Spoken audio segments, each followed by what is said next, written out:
Thank you very much. Everybody coming, full of people. I'm quite excited, and I feel really honored. Let me explain about our activities and development of this, the Chihira sisters. Oops.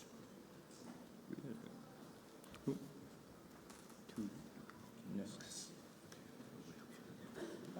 Yes. The first, this is Chihira Kanai is the third android we developed. And the first one, Chihira Aiko, was born in the September 2014. As to the robot has ability of the sign language. She was created by our employees' suggestions to who wants to create something to do the sign language for the people. There are so many robots. When you are told the robots, you imagine maybe iRobots type of to do everything, but our technology is far behind all that. So when we say robot, it's I think the 3 points can be considered. One is leg robot moving. The other thing is hands robots. It's for the factory operations. And the other thing is the robot with heads, faces. The robot usually never requires the heads because if it has camera or sensor, it's enough. Head is not necessary. Face is not necessary. When the robot has a face, it's meant to make expressions and to talk to the people. So that's we named her as a communication android. Chihira sisters is the first one, is Aiko started, and then second sister and third sister is created at the same time. We call these sisters. The first one has some human model. And her body or the face is we took the molding from the model real person and then created the first Chihira Aiko. And then we modified from Aiko and we created two third siblings. So we already showed them in the many occasions. First, the Aiko was debuted in October in Japan's the CTEC IFA equivalent of the CTEC. And then we brought her to the CS.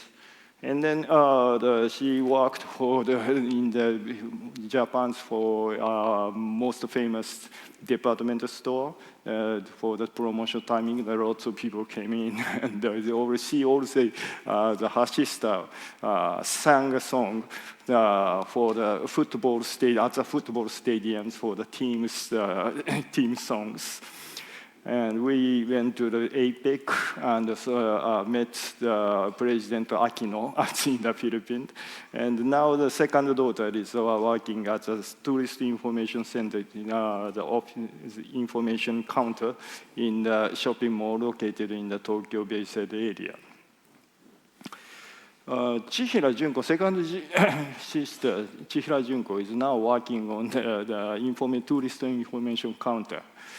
When you see we already sent almost the same sets of this information counter at the Southgate now. And we are using what we call the aerial display to make the questions and the questions for the Android. Chihira Junko speaks in the 3 languages: Japanese, English, Chinese. Now she can speak German as well. And prepared FAQ is about 300. When you saw our systems in the Southgate, it's prepared only 18. 9 for the ITB and 9 for the question to the Android. She was created by the collaboration of the university and venture companies, and Osaka University and A-Lab, a company named A-Lab, is a manufacturer of her appearance and structure. Toshiba don't make this the outside hardware stuff, and we are more rather concentrate on that to create the human motions and the talk to utilize in this humanoids. It's kind of like the puppet master and puppet, or the piano and piano player. The puppet or piano is created by the Osaka University and A-Labs. We worked on just 2 years, but they worked on this to create this appearance for more than maybe 10 to 20 years, very long time. But it's also a very important thing is to make motions. It's really human-like. It's this kind of human look, the robot.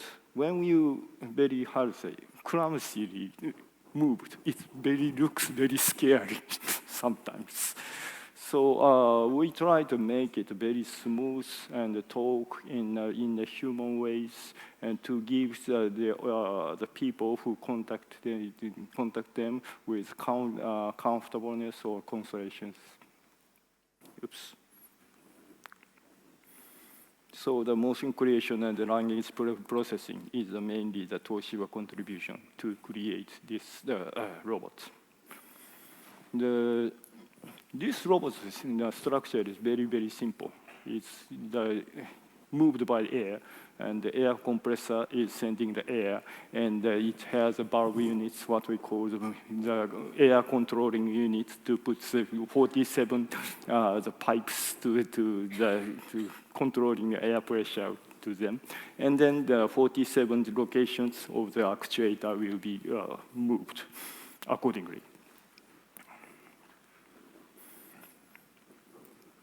So we aimed mainly aimed hard to work in the human living environment, like office, hospital, home. And to do that, important thing is when we go to the human living environment, it should be the human-sized and so it can be carried easily or works long time silent and working safely. And it should be loved by everybody. So in order to be loved by everybody, it should have, we think it should have like some kind of human character-like things. And then it should have some beautiful appearance and very high potential to be evolved. Then we need to make what is the advantage of the robots against the human being? We don't want to use her just replacing the people, but to take the advantage of what's the strengths of the humanoids robot. She can repeat the same task 100 times very tirelessly and always same attitude. She can make a presentation in front of the 300 persons, 1,000 persons, or with no audience at all. But she can do the same things because she has a heart of iron. If she has heart itself. And of course, it's no training is needed. One time it's learned, it's getting better and better accumulated, and she can attract people and occupying very small. She can use just a very small area to be to work, and multi-language available, and share the information through the networks, and then recognize scan the human face very accurately. when you are trouble, sometimes you feel like a very 3 years old. What is this? I don't know, and becomes nervous, worried. And then we want to something to ask very stupid questions or such as, but we normally hesitate, but why don't you ask her? She will never, how do you say it, mean to you, and she will help you with perfect kindness, generosity, and integrity. Our goal is to create such a trustworthy beings. Thank you so much.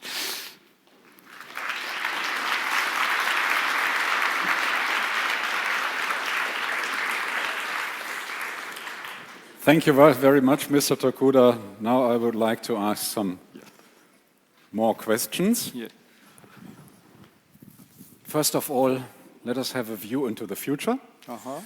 10 years ahead, what will robots look like in 10 years? And what will they be able to do? For example, will they be able to recognize emotions of human beings, or empathy, self-learning, imitation of human behavior, languages, movement, intuition, and all these things that characterize us human beings? Yeah, I think in predicting that in 10 years is quite difficult, but I think that in the mechanical way, when it comes to the machines, it's very slow to evolve. For example, the Shinkansen is a super express train as introduced when I was a very little child, maybe half a century ago. At that time, they made already 250 kilometers per hour speed. But it's not much improved from that. Maybe 30%. We have linear motor, but it's not realized yet after half a century.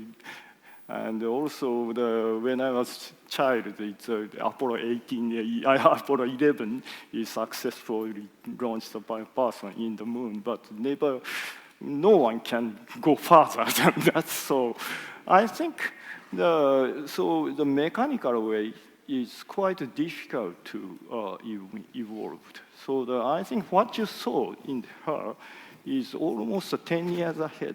That we rehearsed, we programmed and in advance, but maybe in 10 years he can do it immediately.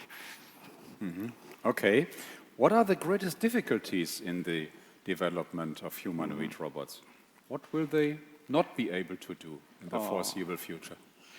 Yes, it's quite a difficult thing is to the free talking, to make the very clever conversation with people with very unpredictable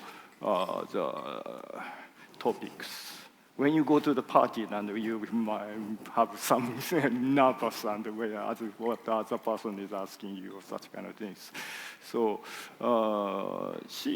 if the domain of the topic is very limited, it's much easier to be how do you say, reacting properly. But if it's unpredictable, it's quite difficult. Okay. We would like to learn a little bit more about Toshiba's strategy, Mr. Tokuda. For which industry does Toshiba want to develop, produce, and distribute humanoid robots? And which role does the travel industry play for Toshiba?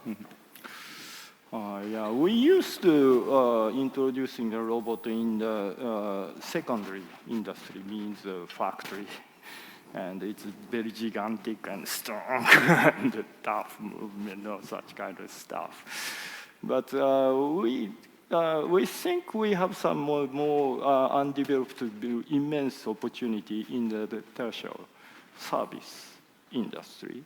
So we want to maybe introduce something to go into the market.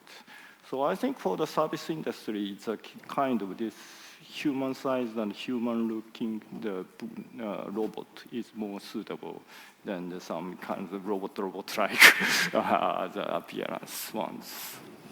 Okay, let's have a little bit deeper look in the travel industry. In a few minutes, we will have a presentation from Travel Zoo. There is a study, an actual study we have conducted in partnership, which shows what consumers think, in which parts of the travel industry robots can be used and are accepted. But from Toshiba's perspective, how is it? For what tasks are robots best suited? What about hotel reception, concierge, tourist information we have already seen? What about restaurant operations, server in a restaurant, and all that stuff? Yeah, I think the robot is a part of the computer. And so the computer works in some, as I mentioned, some limited domain, mission critical things, rather than to covering the 100% of the human beings. So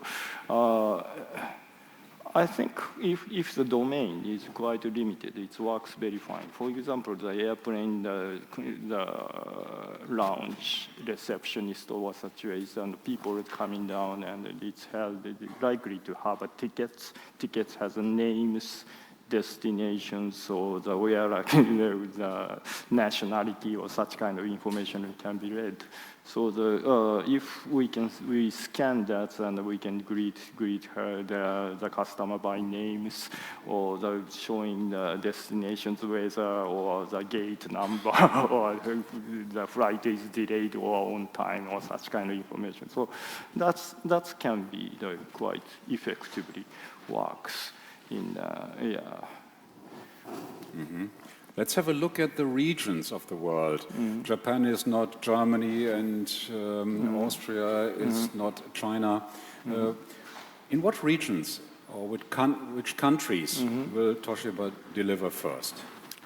Well, Japan is, of course, it's a homeland, and maybe China people likes to how to say, invite some new things, latest things, and I think the Europe people is also quite appreciate our products, like some kind of regarding some kind of arts.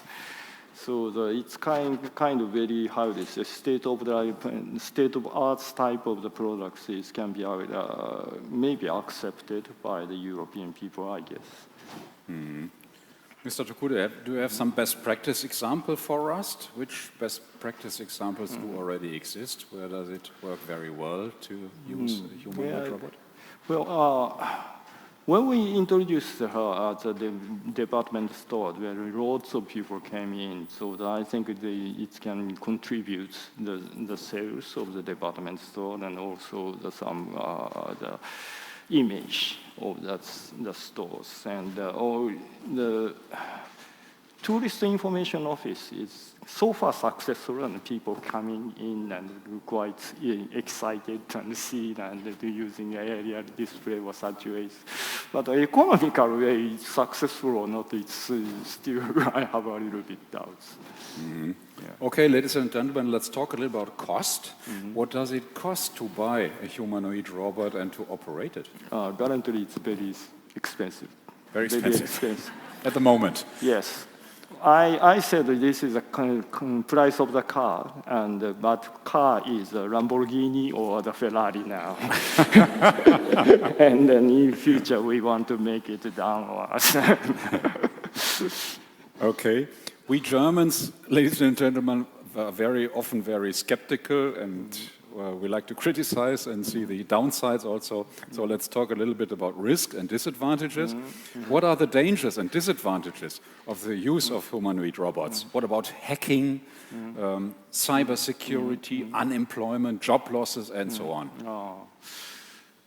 That humanoid is just a computer and machines. It's combinations we can regard. So of course, machine has machines. Machines normal dangerous, like maybe burned, or you feel electrical shock, or you have your hands are pinched, cramped, or such kind of things. And a computer has a computer virus, or computer your privacy data is leaked, or such kind of thing. Same type of the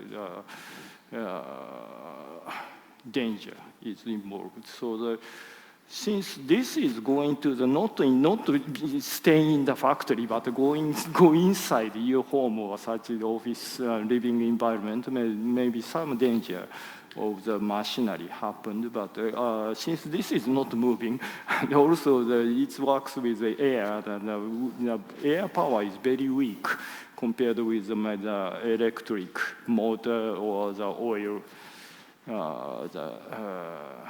kind of actuators. So she can't crush your hands by the shake hands. So, but one kind of danger is can be seen. I consider this. Maybe she could be very dirty after 10 years because she doesn't go to the shower or the bathroom by herself. So maybe if you shake hands on your hand, maybe. That's kind of dangerous. The other things are the computers dangerous, and maybe smartphone computer is very personal. So you gotta be careful about to keep your privacy not leaked. But in the robots case, robots maybe contact everybody, and such kind of people's privacy might be automatically accumulated in there. So whose responsibility when it's leaked is more ambiguous. It's owner, operator, or yes. So that kind of thing is a little bit different from the computer and the machineries, the danger, but it's basically the same, not different from the machine, normal machine and computers. Okay, Mr. Tokuda, my last question is, very short one.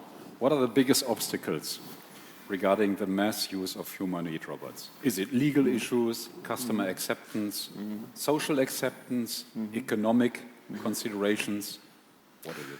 Yeah, so far, I think everybody, when you buy anything and somebody says, I like it and I don't like it, or such kind of things involved. So I don't think it's people's acceptance is an obstacle. The most biggest problem is we still don't know how to.